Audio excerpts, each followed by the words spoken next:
Scroll ചെയ്യാൻ വരട്ടെ. ഈ റമളാൻ മാസത്തിൽ നിങ്ങളൊരു കാര്യം ചിന്തിച്ചിട്ടുണ്ടോ?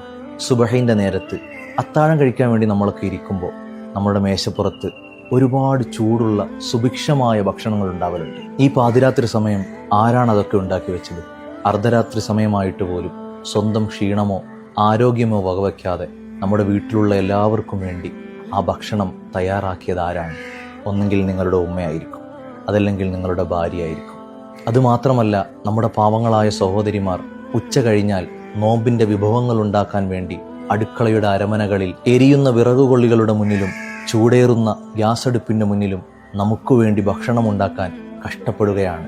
മഗ്രിബ് ബാങ്ക് വിളിച്ചാലോ നമ്മൾ പോലും അത്ഭുതപ്പെടുന്ന രീതിയിൽ മേശ നിറയെ ഭക്ഷണം ഉണ്ടാകും. ഇത്രയധികം നമുക്ക് വേണ്ടി കഷ്ടപ്പെടുന്ന ഇവരോട് റമളാൻ മാസമായാൽ പോലും അവരെ ചീത്ത വിളിക്കുകയും അവരുടെ മനസ്സ് വേദനിക്കുന്ന വർത്താനങ്ങൾ പറയുകയും ചെയ്യാതെ അവരെ നമ്മളിലേക്ക് ചേർത്ത് പിടിക്കുക, സ്വാന്തന വാക്കുകൾ പറയുക, സർപ്രൈസുകൾ കൊണ്ടും സമ്മാനങ്ങൾ കൊണ്ടും അവരെ നമ്മൾ സന്തോഷിപ്പിക്കുക.